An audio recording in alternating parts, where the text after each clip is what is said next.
Hello, hello, hello, and welcome back to the podcast. Thank you very much for being here. Hey, if you guys enjoy this podcast, please share it with a friend. Please leave a review if you have not. Whatever you do is appreciated. All right, today we are going to talk about caring for mom and dad, and it is not a subject that I talk about a lot. It comes up in conversation, and it doesn't even come up in conversation as often as it should. What does come up in conversation almost all the time with any family is, oh my gosh, how much sweat equity did I put into the farm, right? We fixed up buildings, we fixed up corrals, we took care of mom and dad's house. We put all this sweat equity in. We've got fertilizer and all that stuff on the land, or we've done some regenerative stuff, or whatever it is. And that is all the sweat equity. And we hear that constantly. But you know what we don't hear about is that topic of taking care of mom and dad. What does that entail? How hard is that to do? Because it is not an easy task. And I personally had not even thought about it until I talked to somebody, or I had gone to a conference and we were talking about long-term care insurance and how important it is for mom and dad to have long-term care insurance. So many think, oh, it's no big deal. I'm just gonna, I just have to run them to some doctor's appointments, or gosh, they'll be able to drive until they're 85. Will they? What does that look like?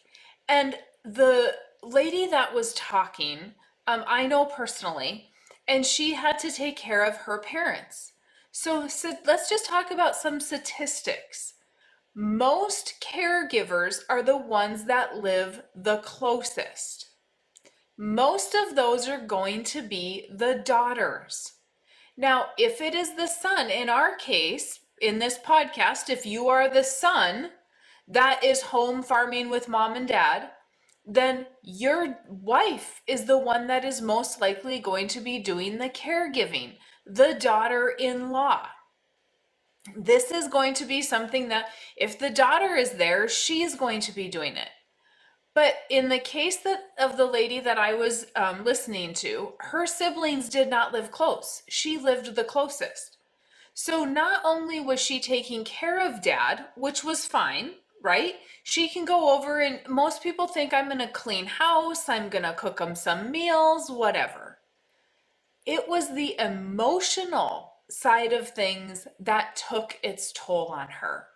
Dad was angry and he was yelling about things, and she had to put up with that. She had to physically take him to doctor's appointments. She was off of work doing this, taking vacation time, not spending time with her family, but spending time with dad. And she would get angry phone calls in the middle of the night. She would get angry phone calls during the day. She would have to go over because something happened. Now, most people will tend to get a little bit ornery as they get older. Well, I know what, I shouldn't even say most. I don't know what the statistic is. I just know my family that has gotten a little bit more ornery as they've gotten older. Or, we don't feel good, so then we get a little more ornery. It doesn't mean that we're bad people. It just means that we're ornery, right? And when I don't feel good, I'm a little bit ornery myself. And I'm not even old. So there's that. But think about that. Whichever child is living closest to mom and dad and what the toll is. And then whoever is living closest to mom and dad knows exactly what's going on with mom and dad. Physically, mentally, they see those things. So then they try to tell the kids that are not close to mom and dad, off the farm kids, right?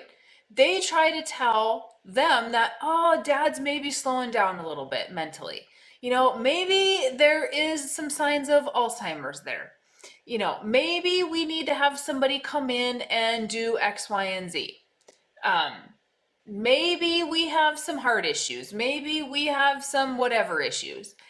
And the off the farm kids, or the kids that live away from mom and dad, say, oh no, nope, I don't see it. I'll come home for a weekend and I'll see how it goes. No, they're just getting old. So then you start to question the child that's at home with them. And now that child is getting questioned and questioned and questioned. And you're trying to help mom and dad, but you can't help mom and dad because the kids that live far away aren't listening to you. Oh my gosh. I would have never thought of any of this.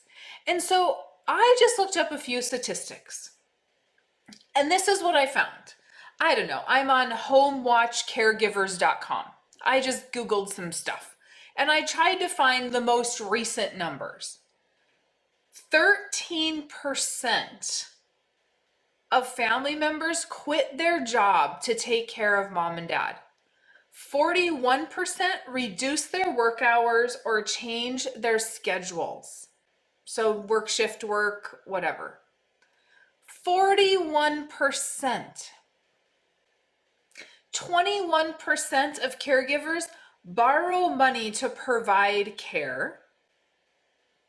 32% of caregivers have stopped or reduced contributions to their personal savings to provide care. 90% provide personal care support such as hygiene and chores. 93% of caregivers provide emotional support. 68% of family caregivers provide financial support. 68%. Some estimates predict that family caregivers spend an estimated $190 billion a year on family members' out-of-pocket health costs and care-related expenses. $190 billion a year is what we are paying out of pocket to provide health care or care-related expenses. What do care-related expenses mean? Nursing home expenses, right? If we have to have caring angels or some home service come in, if we have to pay for a private nurse to come in. I have had clients that the family has hired a private nurse or 2 or 3, whatever needed, to come in and care for mom and or dad because it's cheaper than sending them to the nursing home. It might be safer than sending them to the nursing home. We are paying out of pocket for those things. My own family, when my grandmother was in the nursing home, my grandmother was the sweetest person on the planet. She did not say a word. She was so nice. And she gets to the nursing home and she is ornery. And she does not like any of her roommates. They might watch TV. They might talk too loud. They might breathe too loud. And so all of the kids were asked if they would chip in X amount per month so grandma could go into a private room and be more comfortable. And some kids said sure, and some kids said no, I am not. They should have had long-term care. They should have done what they needed to do financially to take care of themselves, right? So not every kid is going to be on the same page. Every kid has a right to their opinion, but who was there taking care of them? Even though there were several of my mother's siblings lived in town, there was still one that was the majority caregiver. There was one that ran after them all the time. And the emotional toll it took on her, the time commitment it took for her, the worry she had that grandma needed this and grandma needed that, right? And I still have a grandfather that's alive, and I believe he's 96. And so now she's done with grandma and she's moved over to grandpa. And now he's not even in town. So it's harder to get to him. It's harder to go see him. All of those things. And I remember when my other grandparents were in the nursing home, every Sunday We were the only ones that lived close. Every Sunday, we drive into town, which, this was like in the 90s, because I graduated. Grandpa was in the nursing home. They both died about 91. And so this was in the 90s when you just didn't go to town every day, 3 times a day. And so every single Sunday, we would go to town and we'd hang out at the nursing home and we'd go see Grandpa. I, as a junior in high school, I was taking care of Grandma. She was diagnosed with cancer. She did not want to go to the nursing home. She did not want to have treatment. And I was her girl. And so I stayed with her. I took care of her until the time she had to go to the hospital. And not that I was a junior in high school and really know what I was doing, but I was able to clean the house and I was able to clean up after her if she messed, and I was able to get her something if she threw up, and all of those things. Like, I loved my grandma. I loved both of my grandmas, but I was very, very close to one of them because they were quite a bit older and retired, and I spent a lot of time there. And so I was very, very close to her. And I stayed with her practically all summer, every summer. It was that didn't take, I didn't know better. It didn't take a lot of toll on me because I thought it was fun to be with Grandma. We played cards and we played dice and it was fantastic, right? But had I not been old enough to do that and stay with her, how could have, my mom was the one that would have had to do it because my dad's in the field, he's feeding cows, he's doing whatever, and she's the daughter-in-law, but she was the closest. Now I look at what my brother and sister-in-law, they live at home with my mom and dad. My mom and dad are 100% capable of taking care of themselves, but there might come a point where they can't. My dad had knee surgery. My brother had to help out with some stuff, right? Because they can't. Mom is little. My mom is a little lady. She's not my size. She cannot get my dad, who is 6'2", she can't just get him into the house. It's not that easy. And so many people say, well, I don't need long-term care. We'll take care of him at home. I am a huge believer in long-term care. I already have my own long-term care policies because statistically, interestingly enough, there are more people under the age of 65 in the nursing home than over the age of 65. And so I wanted to get my long-term care now while it was affordable, so I had it. And every long-term care is built a little bit differently. I am not an expert on long-term care, but I do know that the one I have is built on a whole life chassis. That long-term care is never going to go up in price. It is set. I'm paid for 20 years and I'm done. If I die without going to the nursing home, my heirs get the death benefit. If I decide to cancel the policy, I get the cash value back. It's a great policy, but we are protected because I don't want my children to think that they have to take care of me. And I'm ornery as all get out, you guys. You know that. Can you imagine what it's going to be like taking care of me? Maybe I'll be one of those people that as I get older, I'll get less ornery. That would be nice. Because the older I do get, the more relaxed I get. So can you imagine how ornery I was when I was younger? However, I don't want to put my kids through that. I don't want my kids to have to decide, do we put her in the nursing home or who's the lucky lady that gets to take care of her special behind, right? Now, even on my husband's side, his grandma was the nicest person in the world. Constant, just the nicest. I did not meet her, but I have heard nothing but good about her. She didn't talk about anybody. She didn't have anything negative to say. She was the sweetest person on the planet. And she got Alzheimer's. And she was ornery at the end. And all the kids took their time, they all took turns on weekends taking care of her until they just couldn't anymore. And of course, the daughter was the one that kind of didn't get stuck, but that ended up going to see her every single day, making sure mom was okay. And so we don't put the kids that don't live there, they don't think about that. And I am just urging you, if you are not a child living near mom and dad, think about that toll. Are the ones near, are they fixing the house up? Are they doing what needs to be done just on their own dime and not bothering the siblings because, oh, I had to spend $200 to do this, or we had to spend $1,000 to do this? Because as a family member that doesn't live there, are you going to question those things? Why are you doing that? Why are you doing that? Does he need that? And so why would I ask you for the money when it is super annoying that you question me?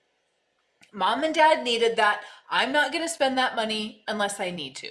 Now, obviously, not every family member is honest. However, that is a whole different subject. And mom and dad, if you are listening to this, or kids, if you're listening to this, and mom and dad don't have long-term care insurance, who's going to pay for that? You need to make sure that everything is in a trust, because if it's not in a trust, Medicaid isn't going to kick in to pay for it. They don't get a private room. You don't get to choose the nursing home you want to go to. Ironically, I have seen this time and time again.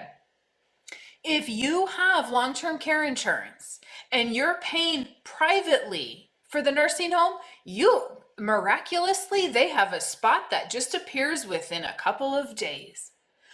But if you don't have private insurance and you're not paying cash, you just get what you get. I know several people that the nursing home is, they're not even in the nursing home in their own town. They have to drive, much like my grandfather. He is not in the nursing home in his own town because he is the grandfather that did not have long-term care insurance.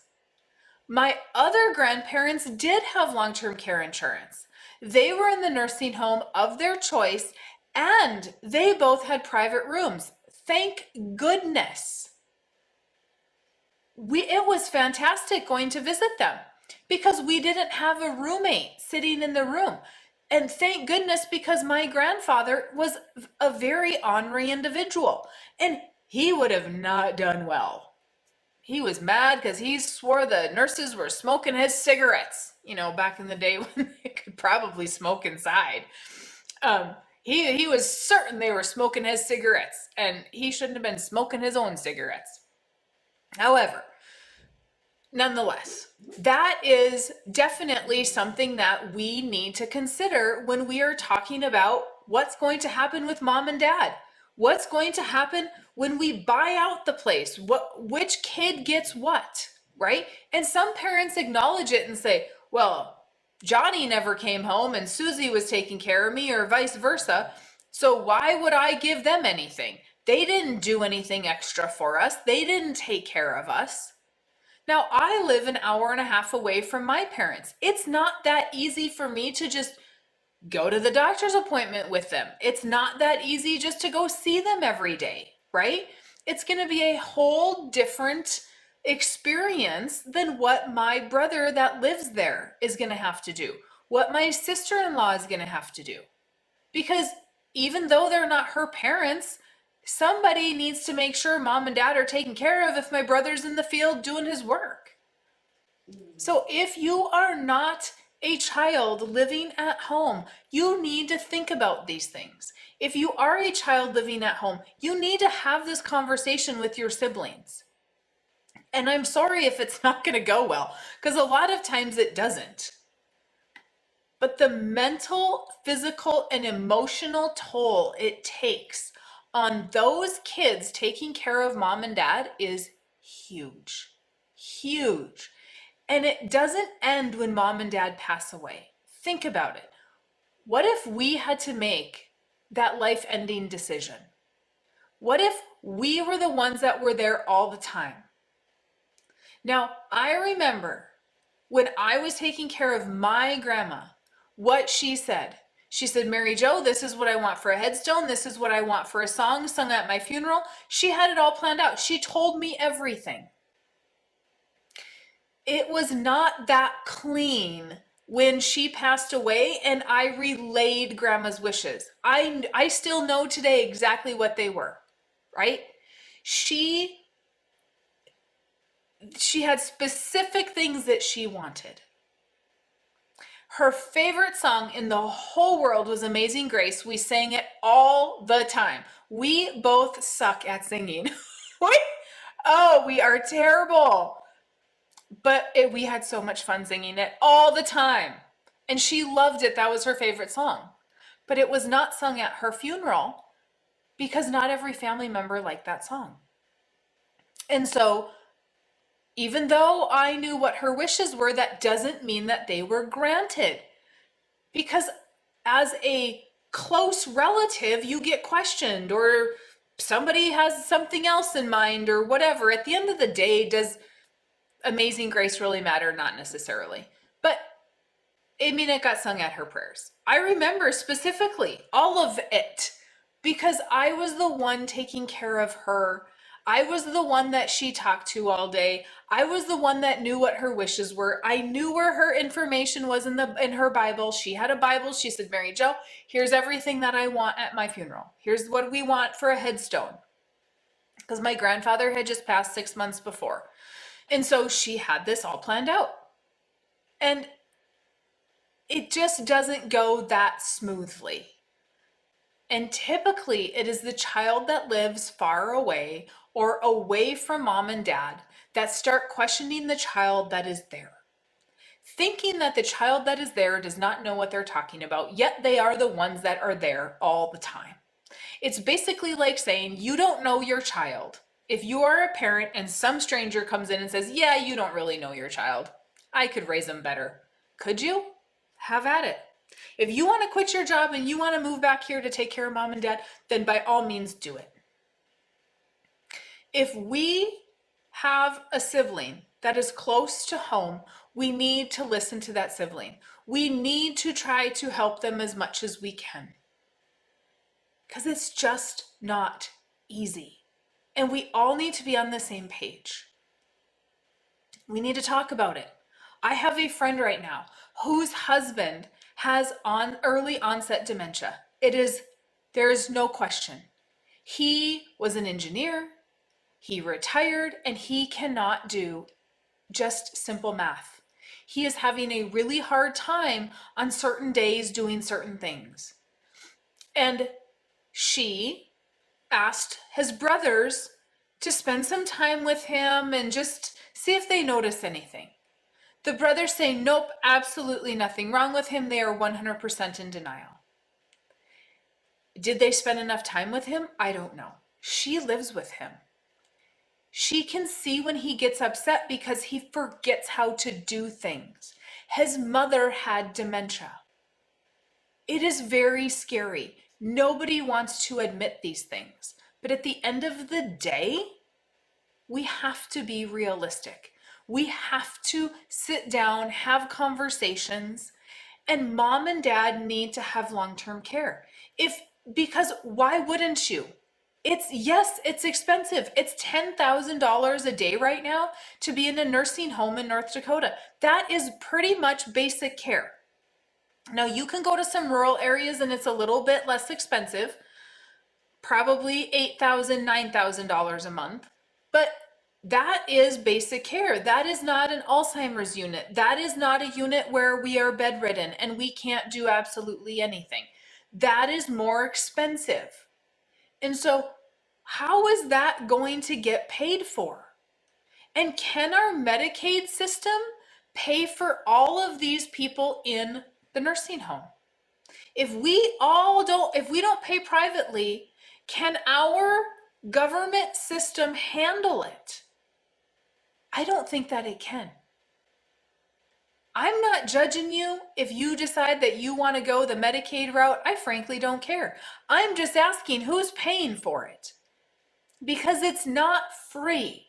And so many people tell me, "Well, my tax dollars paid in for that." Your tax dollars were spent so long ago, the government's not holding them to pay for Medicaid. I'm sorry. We all know that is the truth.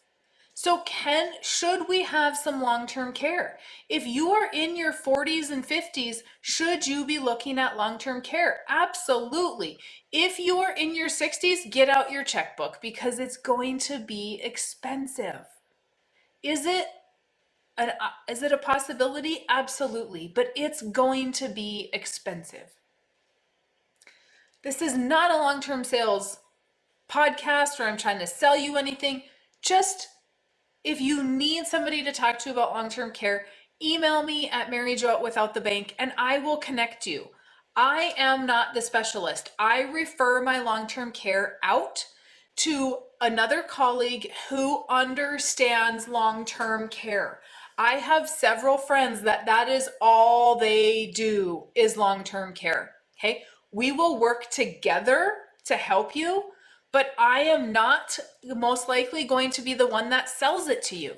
Because frankly, if we're going to bet the farm on it, I don't want to have that on my shoulders if I sold you something that was not a perfect fit, right? My whole thing, what I do every day, all day is life insurance. I know life insurance, not like the back of my hand, but I know life insurance pretty darn close to the back of my hand.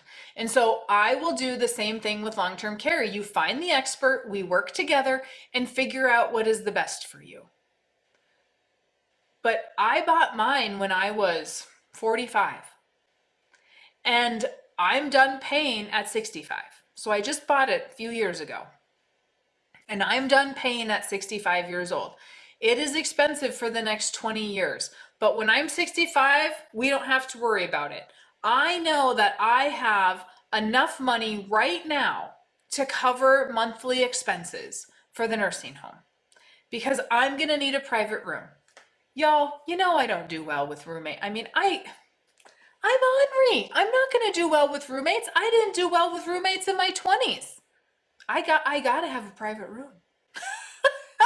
And I don't want any of our stuff sold at a fire sale so that we can go to the nursing home and that be paid for.